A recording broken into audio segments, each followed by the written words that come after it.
Hello, welcome back to my YouTube. My name is Lindsay. If you're not familiar with me, I asked you guys over on Instagram what questions you had for me to do a Q&A. So today we're gonna answer some of those questions. I'm gonna be really honest. My thoughts every time I get on here is there's no way my dark circles are that dark. This is called being up because receiving too much energy at night lately. But anyways, today we're gonna answer some questions, some of your guys' questions. I'm super excited. Guys, if you really want to interact with me, which I really want you to, I love connecting with you. I love interacting with you. I love questions. The way that my gifts, the way that my mind works, it's like when somebody asks a question, I'm like a textbook, or a Wikipedia. It's like the answer is just there and the awareness is just there, and it's really exciting for me. So I love answering your guys' questions. So don't ever hesitate to reach out and ask something or ask below if you're curious. And maybe we'll do, if there's so many comments or whatever, with other questions, maybe we'll do another one of these soon. But I wanted to do one of these just so that you can get to know me a little bit more, because I know there's lots of people that have questions about me. And I get so many questions in my DMs all of the time, and I don't have the time to answer all of them as presently as I wish that I did. So I figured, why not just take a lot of them or some of them and bring them here. And so I asked you guys over on Instagram what questions you had, and we have them all here. And I don't know if I can get into all of them because there's more than I thought there would be, surprisingly. Thank you guys. But so we'll kind of just start working through them and see where we end up, see where it goes, and maybe save some for another day. But yeah, getting into it. Let's get into it. What was the last thing you consciously manifested? The last thing I consciously manifested. I don't want this to sound cocky, but I manifest every day. I manifest multiple things every day. I am somebody that I have understood that when I set intentions and I vocalize them out loud, that's when things happen for me the most. So I've gotten to a habit of being super intentional, and what that looks like for me is, instead of ruminating over what happened yesterday or thinking about this thing or this thing or this person, I'm very present. And that has been this beautiful gift that's allowed me to be really intentional, where when I'm getting in the car to drive somewhere, I'm setting the intention to be safe and get to my destination safely. And I'm setting the intention for that space that I'm entering into. So the last thing that I consciously manifested, and again, it's not like a yacht or $1 million. That's coming. It's coming. It's on its way. But or a jet. It's not anything crazy like that. But there's things every day in my experience that I'm consciously manifesting by setting those intentions. So one of the intentions that I've been setting lately is to meet people.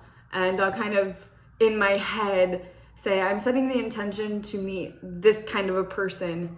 And then I'll go to a coffee shop, or even at my gym, I've done this. And I meet the person. So it's been really cool. Or I'll set the intention for this amount of money to come through in a day, and somehow, some way it comes in. Or I'll set the intention for this experience. I set intentions for my sessions and with clients, and it ends up going exactly according to that feeling or sensation. So I consciously manifest all the time. And I think we all do. We're just not conscious of it. And when you make it conscious, it becomes really fun and life becomes really exciting. And when I get up in the morning, I'm like, oh, I can't wait to go live my life and do my day, because it's so amazing. Because I set these intentions, I let go of them, and then they just kind of happen, and it's really magical. And I believe that when we do that, and when we harness that, and we control the day-by-day things, it encourages our brain and our neural processes to be like, okay, that bigger thing that I've been manifesting, it's gonna come. You know, it might be taking a little longer than my day-to-day things, but it's coming in because all of this stuff has been coming in. And I mean, I've set the intention into I got on an app recently, and I set the intention to meet this specific person that I've seen out and about at my local gym. And I was like, I'm setting the intention to meet this person on this app and to connect with them and exchange information and then get off. I got on the app. The first person that popped up was this person. We exchanged information. I got off. Did it go according to what I thought it would? No, but like it didn't really matter because I was like, haha, like that's so cool. You know, I set the intention when I go to the grocery store for everything that I need to be on sale, and then everything I need is on sale. So it's really a part of my day-to-day life. What is your human design type profile centers, defined centers? I am a 6'2", I was gonna say manifesting generator, but that's wrong. I don't know why that was coming to my mind. I know very well what I am. I am a 6'2" mental projector. So the only two defined centers I have are my anja, or my third eye, and my throat. The rest of me is very, very open. And yeah, I'm a 6'2". If you're into human design, you'll know what that means. If not, I'm consciously the role model of the collective, and unconsciously a hermit, but I'm pretty conscious of my hermit self. And I can feel recently, now that I've gone through my Saturn return, I can feel that role model energy. I never got that before, and it felt like a pressure instead of something to be like excited about or in the knowing about. So yeah, I'm a 6'2" mental projector. For any of my projectors out there, any other projectors out there, the biggest load of crap that I ever heard in my entire life was waiting for the invitation. It really, yeah. So reach out to me if you're a projector and you're struggling with that, because there's no I feel like nobody really clearly talks about what that actually means.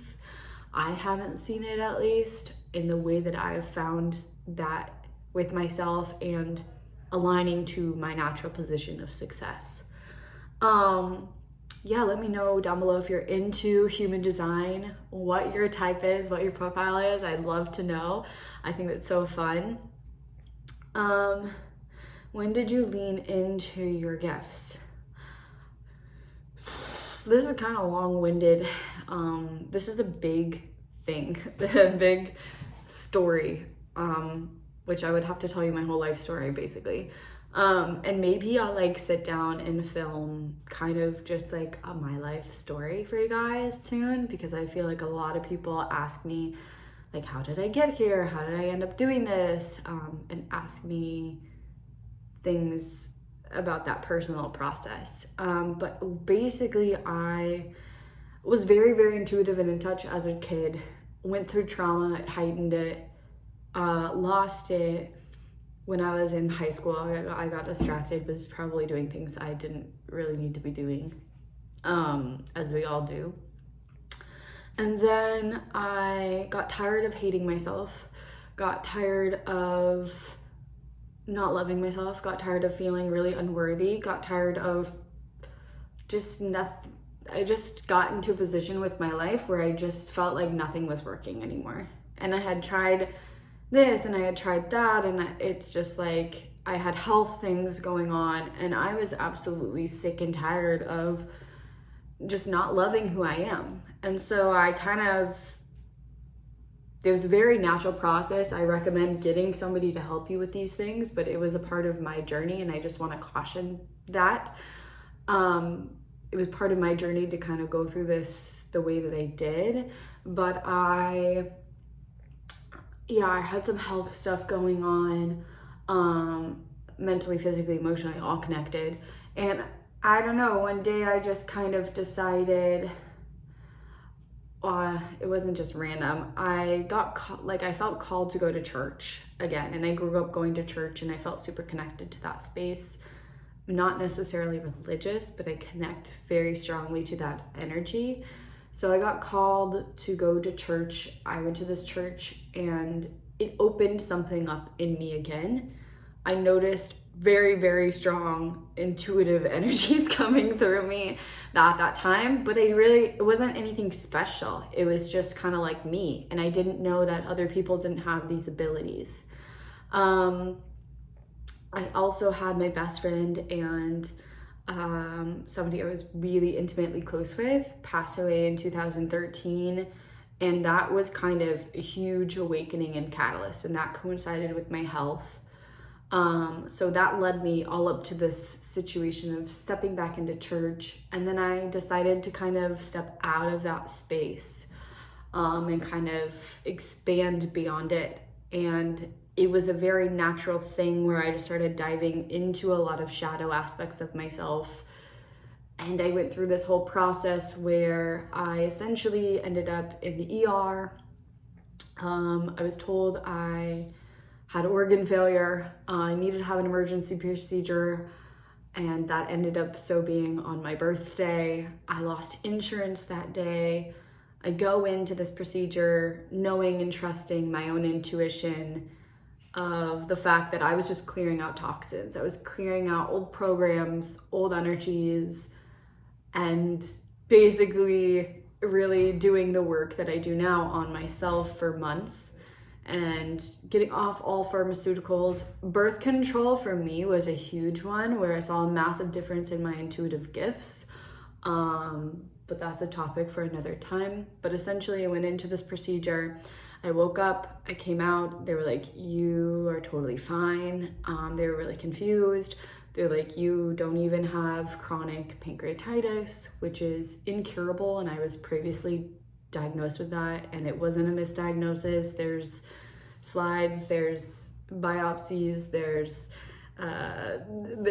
so many things validating I did have this, and it wasn't acute, it was chronic, and it was autoimmune related. They didn't know why or how I had it. When I was diagnosed with it, I was like one of the youngest cases they had heard of. And so when I came out of this emergency procedure, I didn't have organ failure, and miraculously somehow my pancreas was fine. I ended up with a huge hospital bill, and I kind of told myself, okay, if somehow, some way this hospital bill is taken care of, then I have to follow this. Whatever this is, I have to step into it. And so the hospital bill a week later got 100% written off. And I met a person around this time, serendipitously in the most magical way possible, who right after this happened, I went out and visited them, stayed with them, had an experience with them, and they were a teacher to me. They expanded me, whether they're aware of it consciously or not. The relationship expanded me in so many ways for me to be like, holy crap, wait a minute, like I can go travel the world. I can do whatever I want to do. I don't have to follow this straight and narrow path.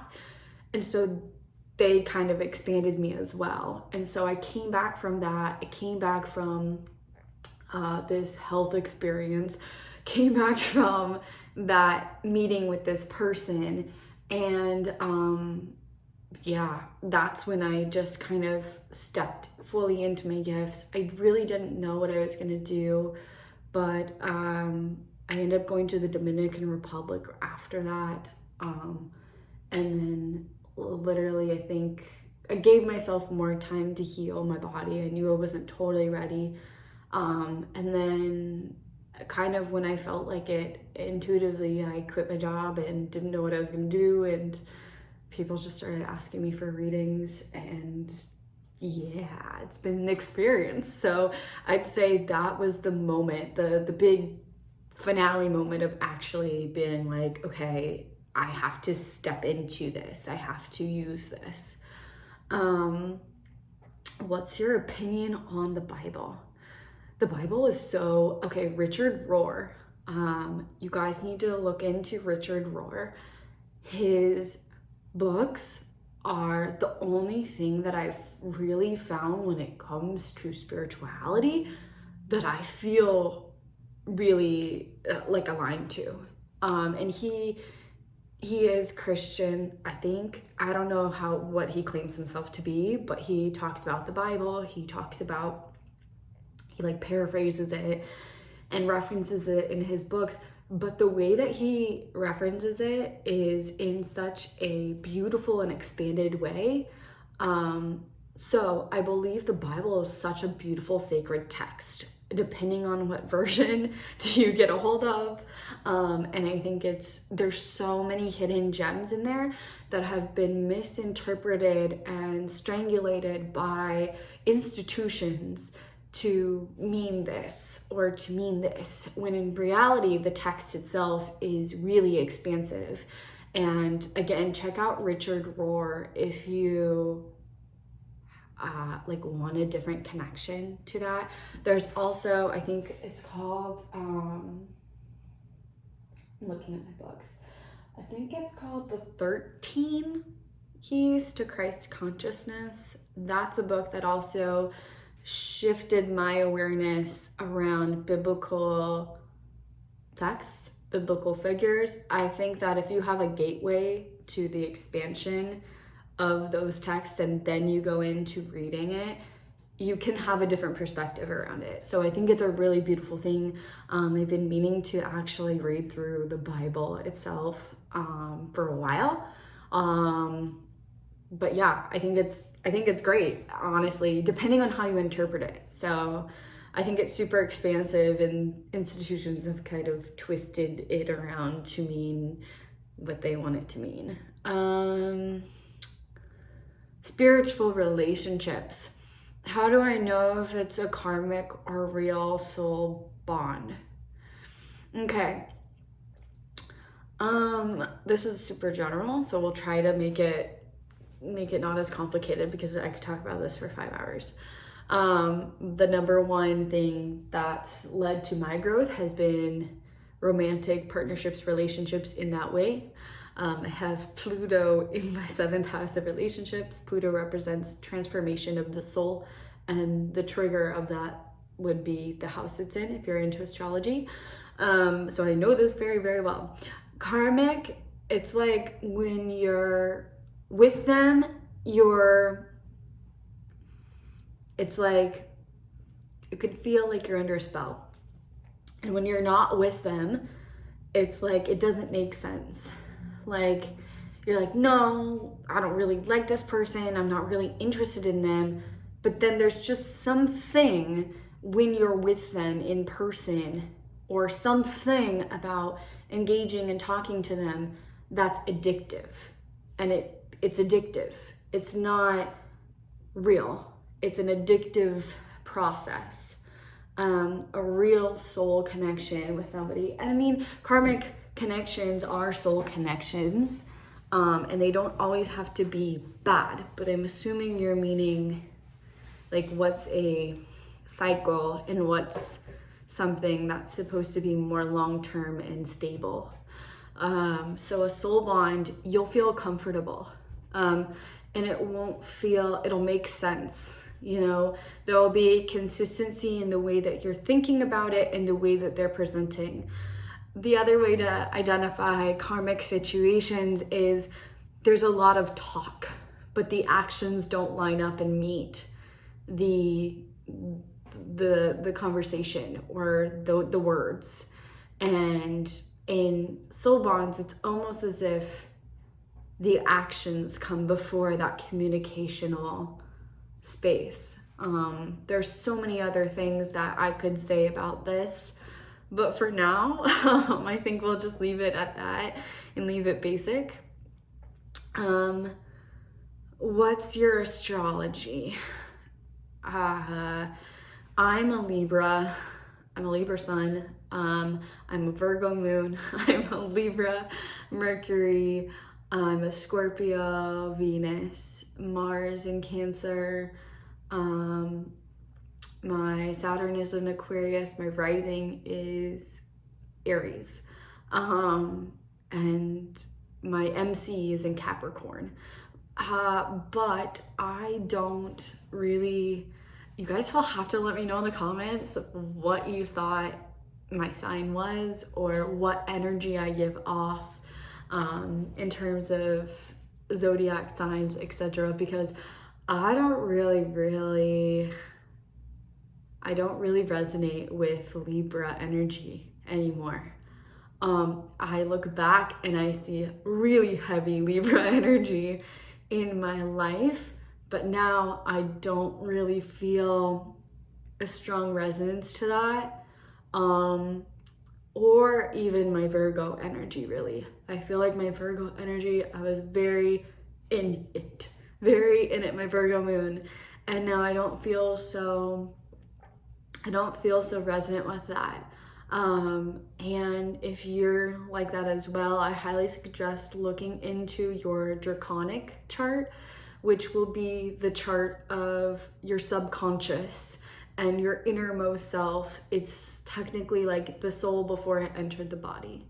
And your progressed astrology chart or your secondary astrology chart, which is the evolved expression of who you're meant to be right now.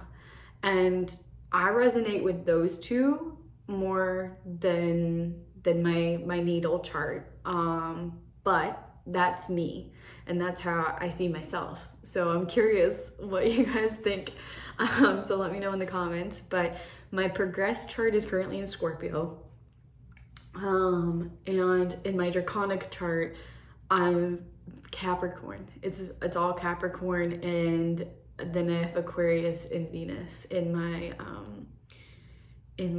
draconic or like soul chart.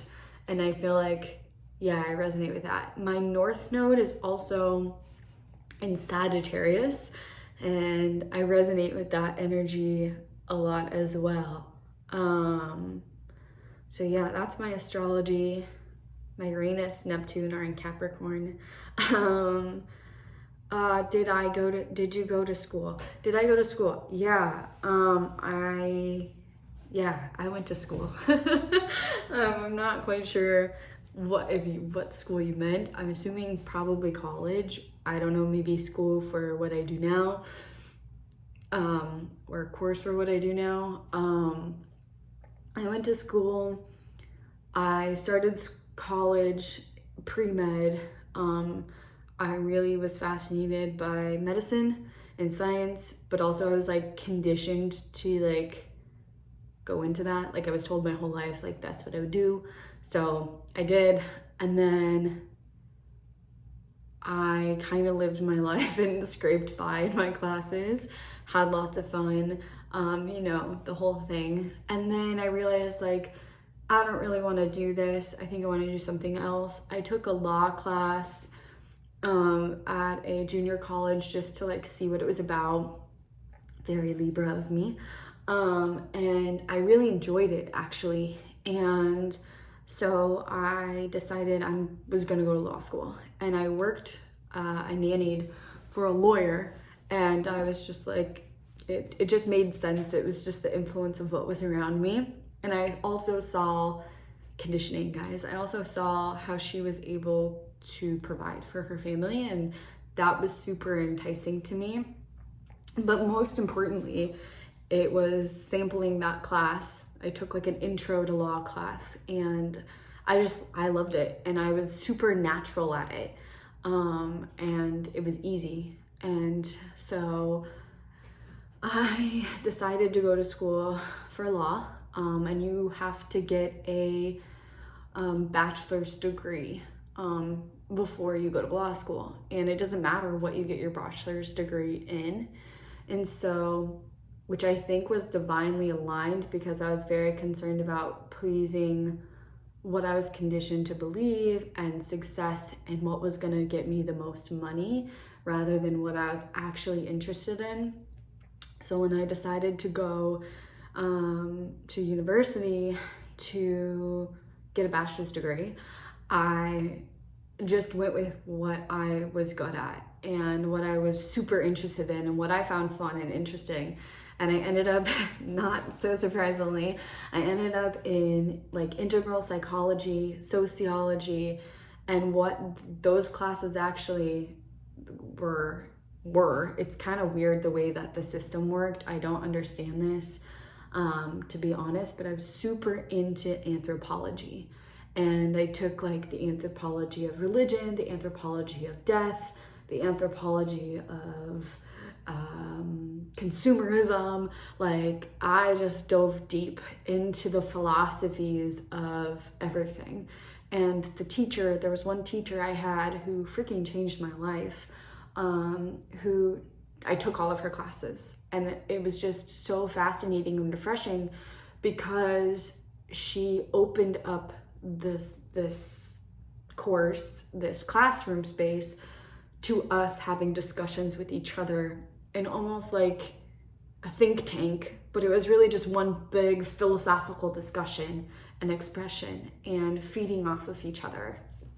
And so I really fell in love with that and just got a bachelor's degree in that. Somehow, despite all of the majority of my classes being anthropology based, it was classified under integral psychology and sociology where I went. So that's the degree I got. But I did dive into psychology and sociology and things like that as well. So yes, I went to school. And then I proceeded to go to law school and then had my health situation and epiphany. I was working in a law firm actually before I did this. And so, and then I was like, yep, nope. My life or death experience was like, nope, I gotta do this. And then I stepped into doing this. So yes, I did go to school, but it's also funny because I use a lot of what I did in school in this space.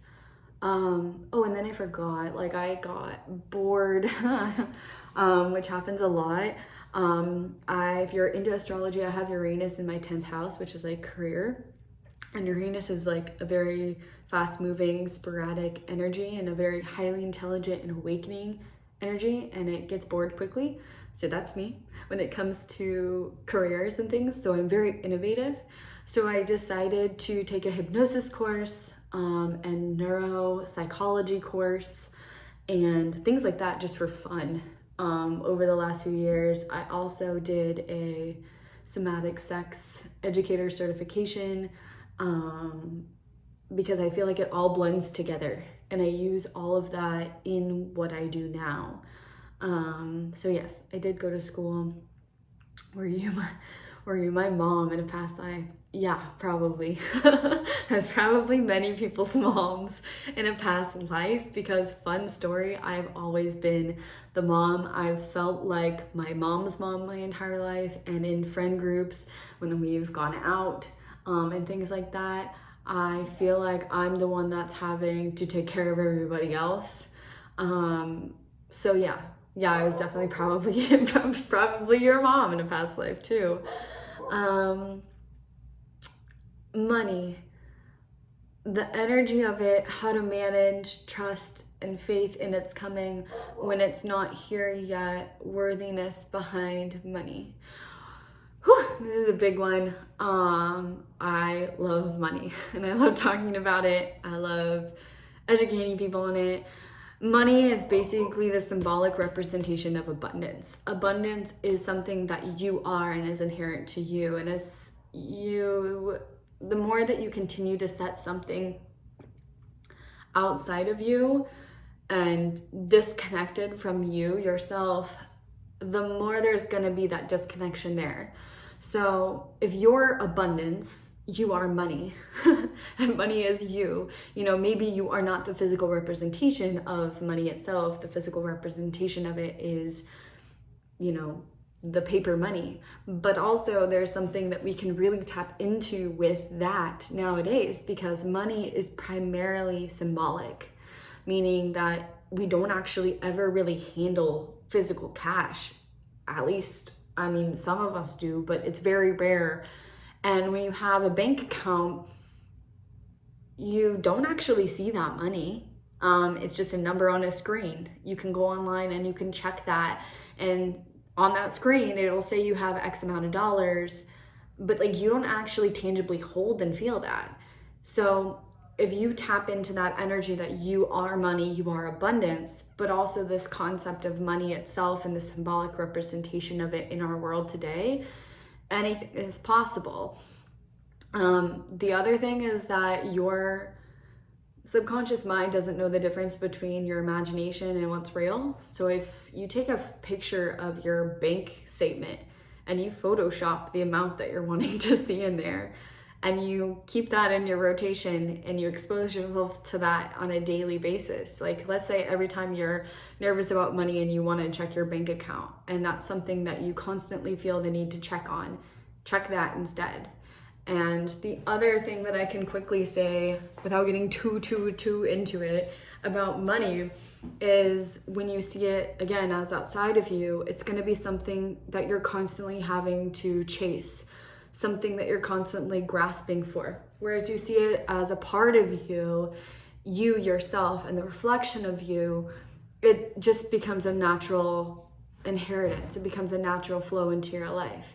The other thing about it is it's a relationship unlike anything else. So if you're wanting to create a deeper relationship with the symbolic representation of abundance in this form and expression of money,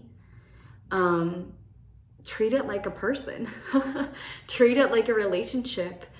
When you go to the store and you pay for something and money is there for you, give it appreciation, give it love. Say, oh my God, I'm so thankful that you're here to pay for my groceries. I'm so grateful for you.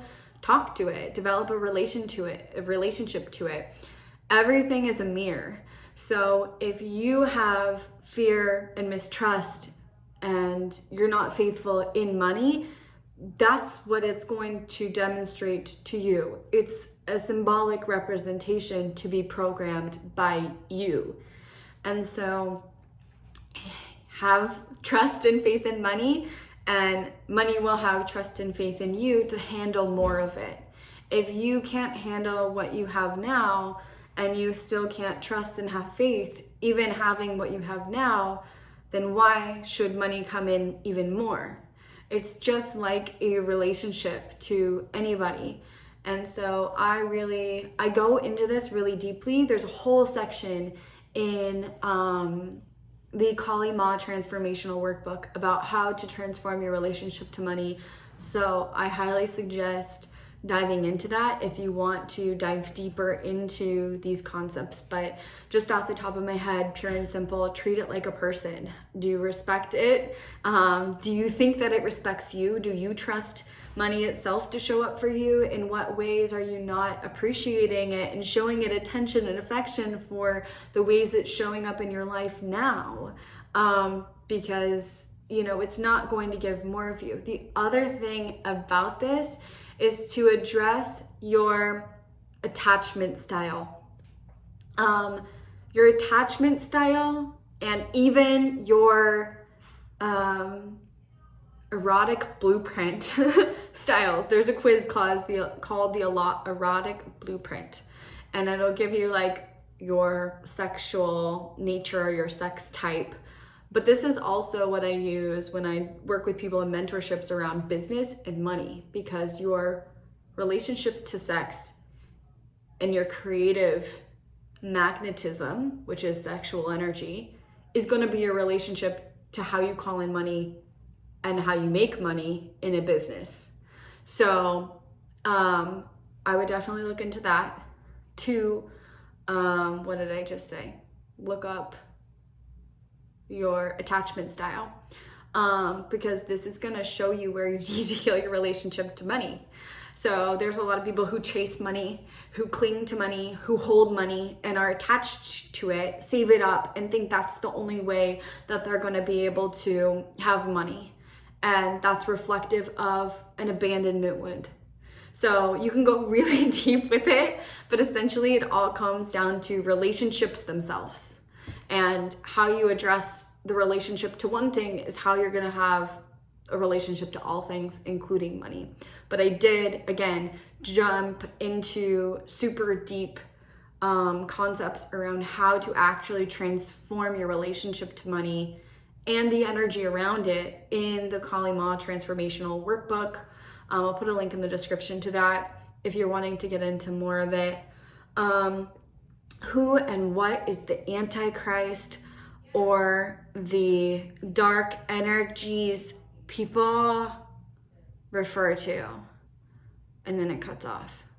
And then I think we had someone else that asked, who and what is the Antichrist? Yeah, a lot of people are asking, like, what's this other energy of darkness?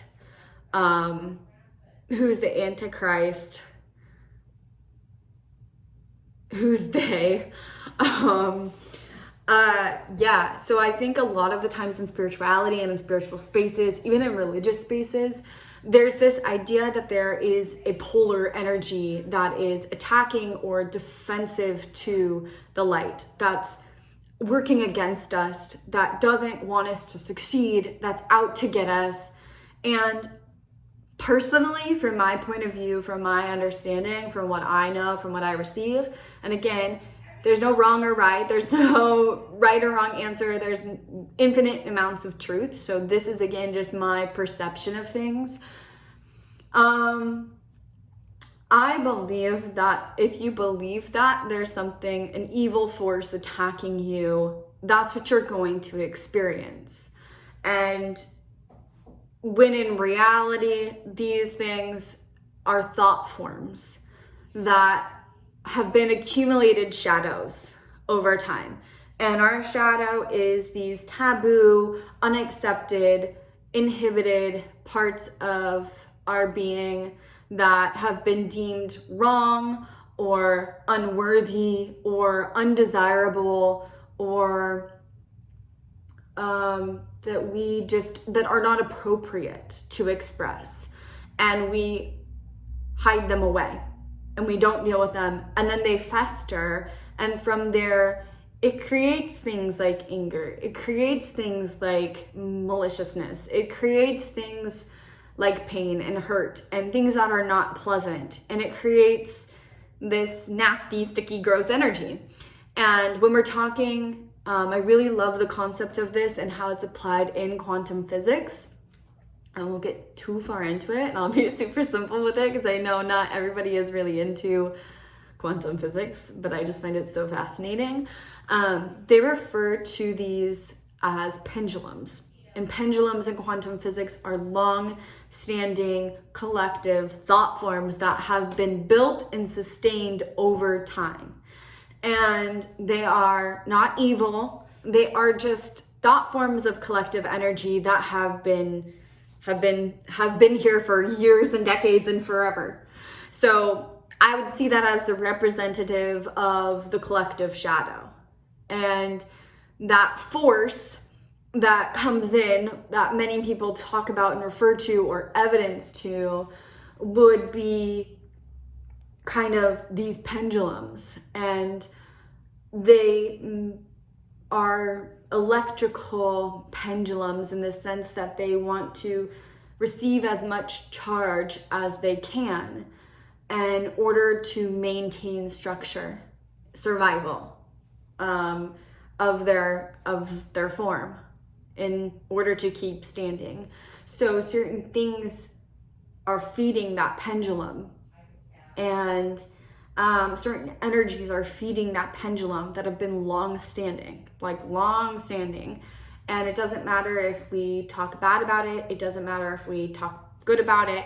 Talking about it, giving any energy to it is feeding that thought form, creating it and manifesting more of it in not only my experience, your experience, but the collective experience. However, I'm really happy that multiple of you have asked this question, because it's been something that has been really strongly on my mind, because I just have wondered.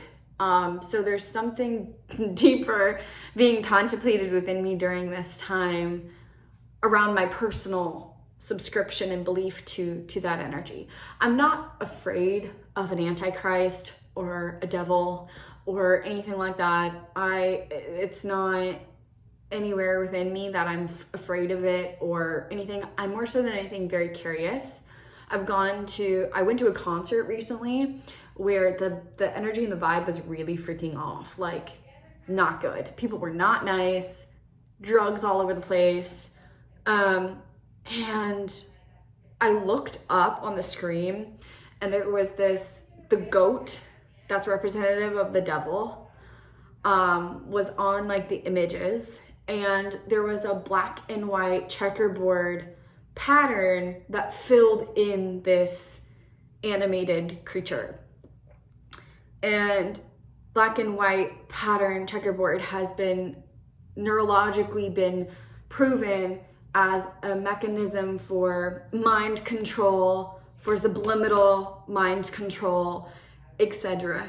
And so I'm at this concert, there's bad energy here, I'm looking up, I'm seeing this devil filled with the mind control energy. I'm not a conspiracy theorist by any means. I'm very I have my spiritual self, but I'm very factual in what I'm like, when it comes to the conspiracy things, I'm like, we need a little something steady or something to validate this. But knowing that, it just has made me question. And when I saw something when I saw the Astro World situation and I felt the energy of that, it just made me question that. But I think that those people that are carrying that energy and creating it in these environments are hooked up to these pendulums or these thought forms. And when you are, what happens is you become an avatar of that pendulum or an influencer of that energy. So this is something that I've been contemplating at a really deeper level, but that's all I got for you guys. Are you married? Are you married, or have you just been with the same person for a long time? I'm single. I'm not married. I haven't been with the same person for a long time. Yeah, we're single. And actually I enjoy it. So yeah. Until the right person comes along, I don't mind being single. Are you a vegan? Do you think you need to be in order to grow and continue on the spiritual path? I'm not vegan. When I was younger, I was pescatarian. I didn't really eat a lot of meat. I was more plant-based as a kid. My grandpa used to catch fresh fish out of the California ocean, and I would eat that a lot of the times because I'd be at my grandparents' house a lot for dinner. And then I was vegan on and off for probably 10 years, but I am allergic to soy and gluten, so tofu, tempeh was off the table. I'm also allergic to legumes, so beans were off the table. I also am allergic to eggs, which sucks because I like to lay eggs. So I was being really stupid. I'm just gonna put it short. I was being stupid. I was trying to be vegan. One, I didn't like the idea of animal meat. I'm very picky about it. Texture thing, I'm very picky about it. And then at a certain point, it became about spirituality. I saw the conditioning even in spirituality, the illusion in spirituality that you needed to be vegan to be high vibe, and if you eat meat your vibration turns to death, and all these really ignorant things that I can now recognize are ignorant. And I had so much fear because I had already been doing this work, already channeling, doing that stuff, and I had this fear that I wasn't going to be able to do what I do if I ate meat, and I grounded. And ultimately my body was like, hey, you can't do this anymore. My adrenals were shot, my hormones were shot. I was not well. Let's just say that. I was not well. The other thing is that ascension symptom wise, I was on another planet with any minute transit. I was not functional. I was functional from a higher energetic level, but as a human, I was not very functional. So no, I don't believe that you need to be vegan in order to grow and evolve as a spiritual path. In fact, I believe truly after my own journey, which has been crazy, and I've gone through all of the illusionary things, and I'm sure there's more to come, but in this aspect, all of these conditions and rules around what we need to do to spiritually evolve are bullshit. I think there are certain things that happen as a result of becoming more consciously aware and wanting to grow and evolve and better yourself. But we are innately spiritual. That will never change. We are spirits. That's our natural form before we entered into these bodies. That's nothing new. We know that. We have it mastered. Sometimes we just need a little remembrance and not to totally get lost in it all. Because the lesson is actually being human. And being human requires us to fuel and listen to our bodies, one, but to enjoy, to have pleasure in the ability of eating and consuming food. So eat what makes you happy, and give your body permission to have what it needs. You know, all of our physical bodily needs are different.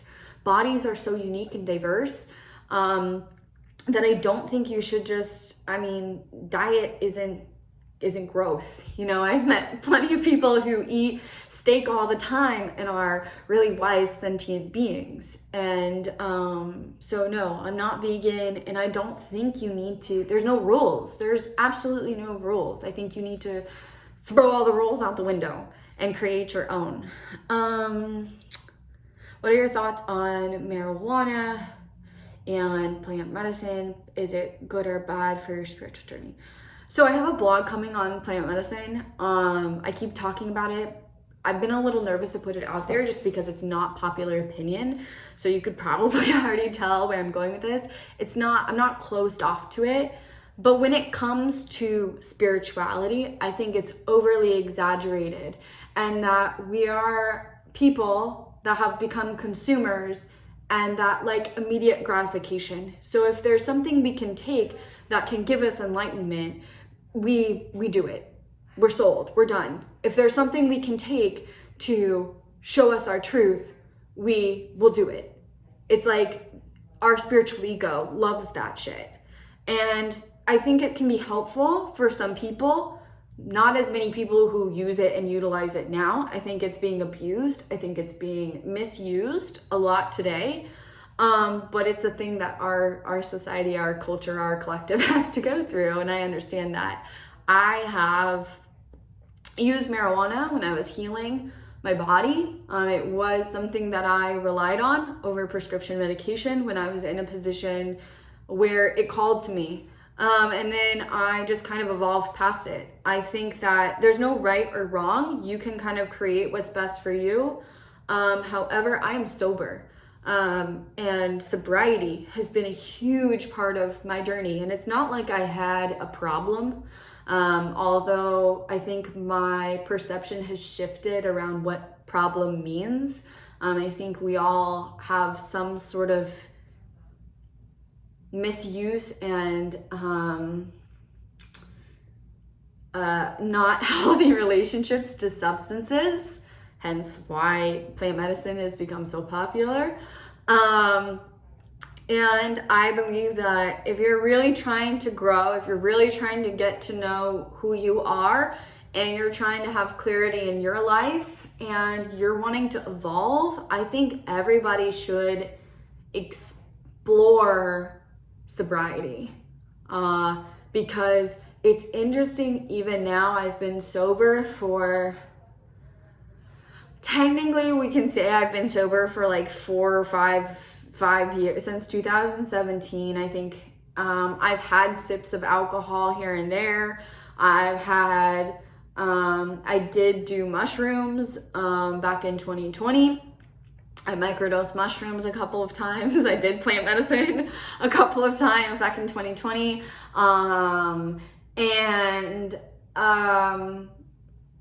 Yeah, so I explored things, but I've not, so I guess technically I've been sober since September, because I did take a shot on my birthday of tequila, and it just confirmed to me, like, I never want to drink anything ever again, even just for the like thrill of it. But I think that was an important part of my journey to confirm. But technically I don't drink. I don't really I'm sober, and I think that's my favorite version of myself. That's the biggest lesson I think that's helped me, not only with my gifts, my awareness, my growth, but like learning who I am and what I want and getting really clear on that. The other thing is, it's so interesting how when I'm going through difficult situations and times, how there's an impulsive and reactive desire within me, no matter how long I've been sober or not actively used any substances, unintentionally, unconsciously, etc., that I feel this reactive urge, like, man, I really just want to go get fucked up. Or like, I take note of that reactiveness within me, where I see how that's how our culture works and how it's geared towards. I think to be dependent on any substance is an illusion of awakening in itself. And in integral psychology, so from a scientific standpoint, there's tons of studies that support plant medicine. There's tons of it, blah, yada. But on the other side here, there's also been tons of studies that have validated the fact that plant medicine or substances cannot expand the consciousness beyond the level that it's already existing at. So yes, these things can create new neural pathways, but they're not lasting, because the sober state isn't accessing that space naturally. So there's a disconnect, which is why so many people get into the cycle of constantly needing to revert back to the plant medicine and becoming reliant on it in a weird way, where they're like, I'm doing medicine, it's no big deal, but it's like this addictiveness to the expansion. I need to go get more information, so I have to go take mushrooms again, or I have to go do ayahuasca again because I need to go learn my truth again, instead of sitting with the self and going deeper naturally. So that's my opinion on that so far. We'll do a couple of more. But yeah, if you want to smoke, if you want to use marijuana, if like that's your thing and you're into it, like cool. That's great for you. Like, I don't judge you. If you want to be experimental with plant medicines, if you want to go do it to have a good time, if you just want to do it for the hell of it, like, there's no good or bad, like there's no rules again. But I think if you're reliant on it and you're like actually trying to grow and evolve and like get to know who you are, I think everyone should take at least some time off to be sober and pay attention to where they're trying to outsource things to a substance, and where they're dependent upon it, because you don't need it. How do I deal with my family feeling really difficult to be around? Feel they just are not in the same space as me. Super unconscious. I'm assuming you mean they are super unconscious. So this is what I like to call spiritual bypassing and the spiritual ego. I'm not shaming you. I'm not guilt tripping you. I'm not saying this is wrong. it is ultimately a part of the journey in itself. I went through this. I am just as guilty as feeling this way. I went through this with my mom. I went through this with people in my environment. I cut friends off because of this. And really what this all comes down to is judgment. Where are you judging yourself first and foremost? Because you are judging them. And the spiritual ego loves to be induced in a spiritual space to say, I'm above you and I know more than you and I'm more conscious than you. So where are you in your ego and not in your heart, first and foremost? Also, how can you give and hold space for your family to be who they are and know that they're showing up in the best way they know how? You've also shown up in unconscious ways. You've also been really difficult to be around. And most of the time when we're focused on something outside of us being the reason for our own internal irritation, it's actually the outsourcing of our power that is irritating rather than the situation and the people.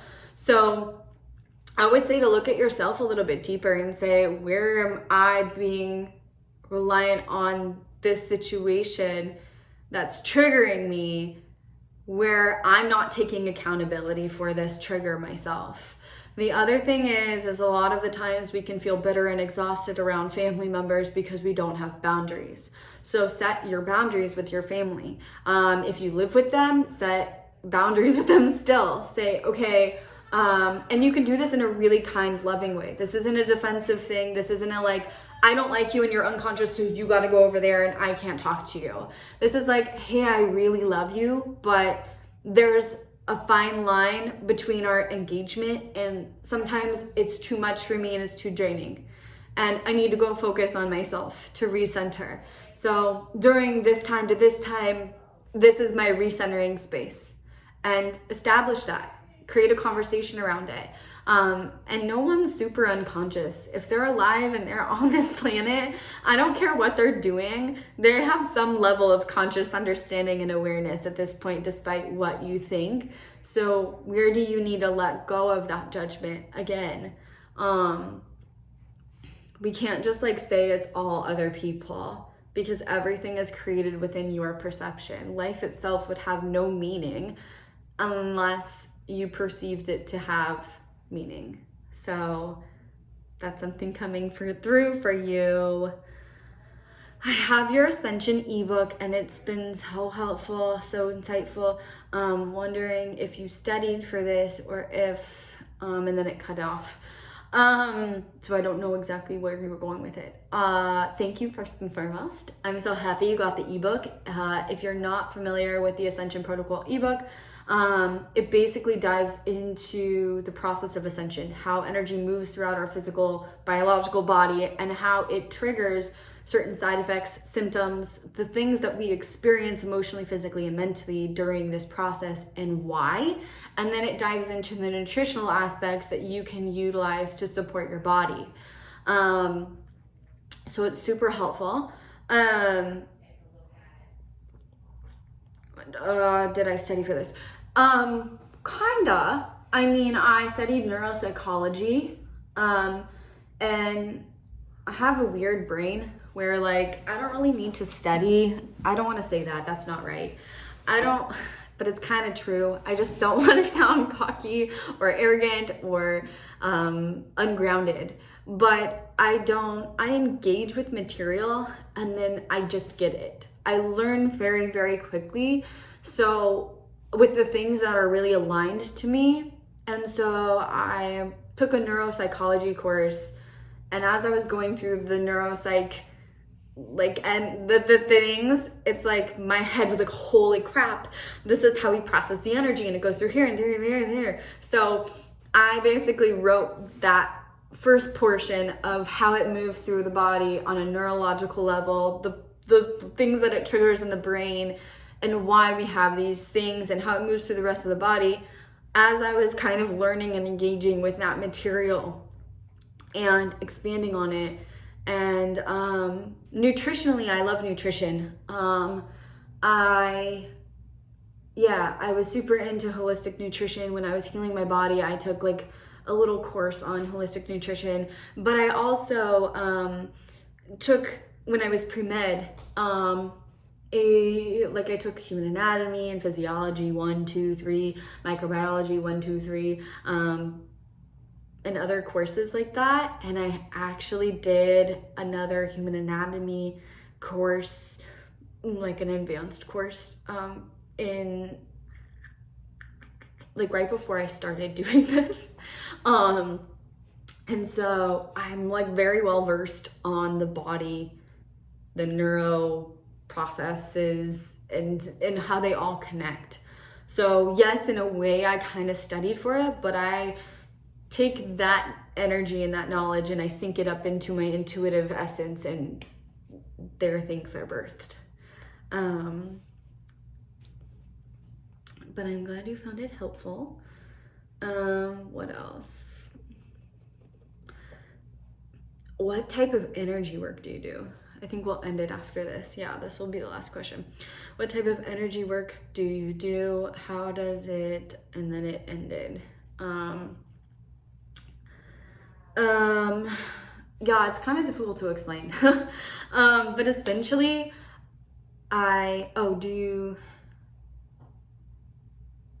okay. So I technically am attuned in Reiki. My attunement was very sporadic and spontaneous. I went to receive Reiki actually, and then she was like, we just need to attune you. And also this connects to like stepping in and leaning into my gifts, because I feel like I was attuned and then I was turned on and I couldn't turn off, and I had to step into this space and I had to start doing this work, and things just kind of aligned from there. So yeah, shout out to Lauren for tuning me. But yeah, it was very spontaneous. I got attuned in Reiki. She teaches a course and things, the woman that I went to or saw back then. And, she teaches a class, and she was like, I feel like you don't need the class. I don't feel like I really need to give you anything. I feel like I'm just being told through your guides that you just like know what to do. And at that point I had already understood energy at a really strong level. I understood the chakras at a really strong level.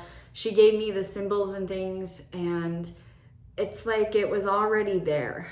When I was healing my body in that journey, I was doing a lot of energy work with myself, and it was already there. So by the time this happened and I was attuned, technically, I feel like it was just like a graduation moment kind of thing, like an officialing kind of thing. So I have been attuned in Reiki. However, I don't really like to classify what I do as Reiki. I don't have anything against Reiki.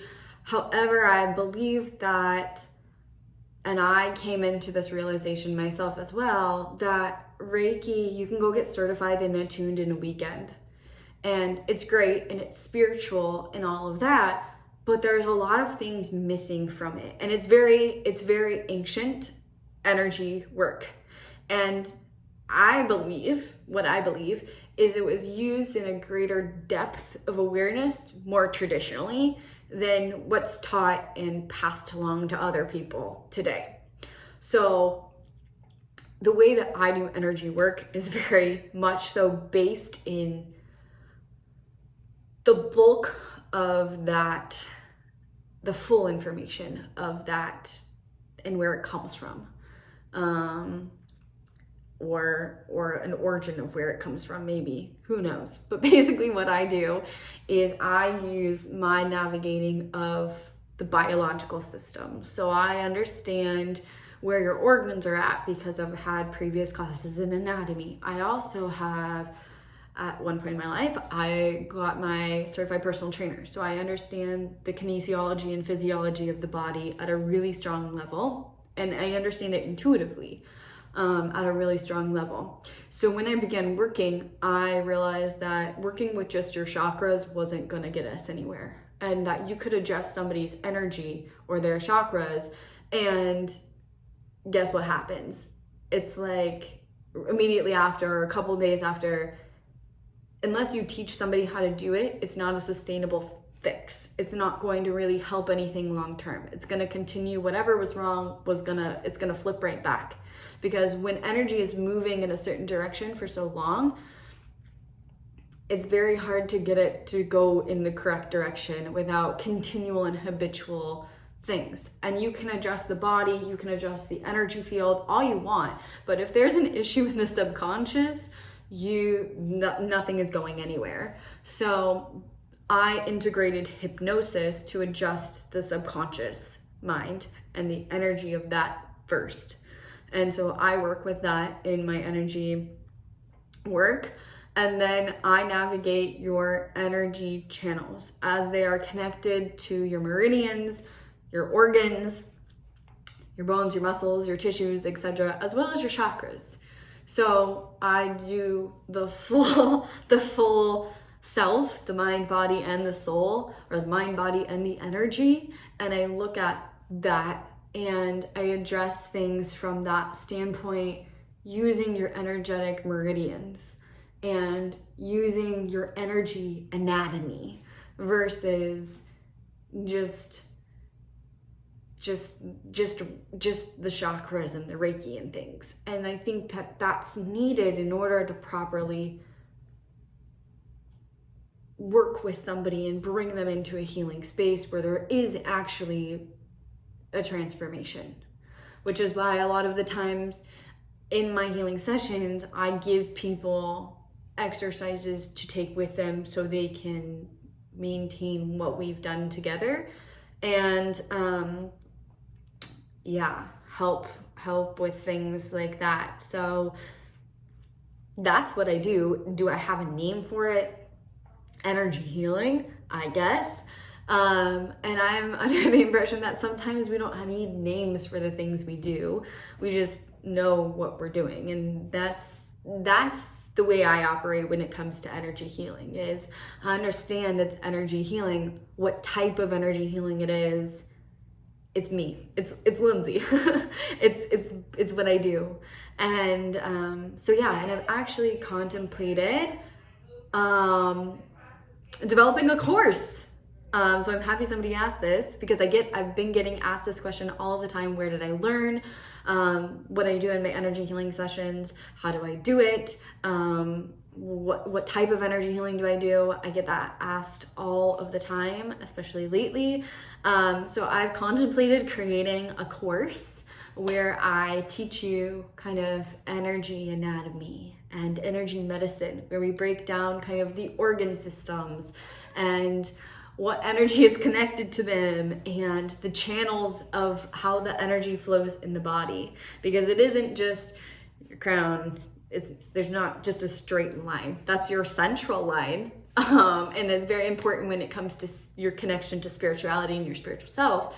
But there's the kidney pathway, there's a gallbladder pathway, there's a pericardium pathway, there's a perineal pathway, there's a pineal pathway, there is a bladder pathway. There's so many energetic pathways that run through our body that we need to be aware of those. And when we're talking about energy work, we're talking about the physical body as well, because the physical body usually will show the results of stagnated or stuck energy.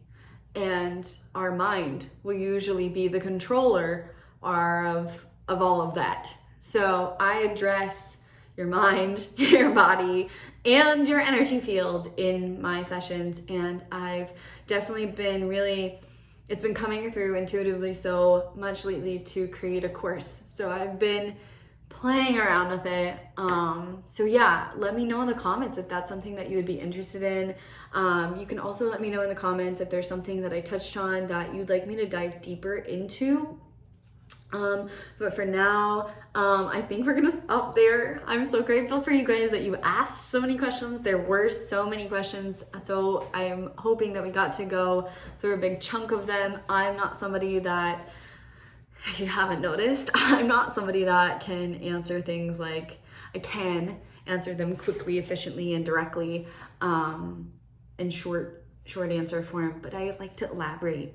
I find words really fun and So I like to dive deeper into things. So maybe we'll take the rest of your questions and do another Q&A sometime soon. But for now, I genuinely and sincerely am so grateful for you guys.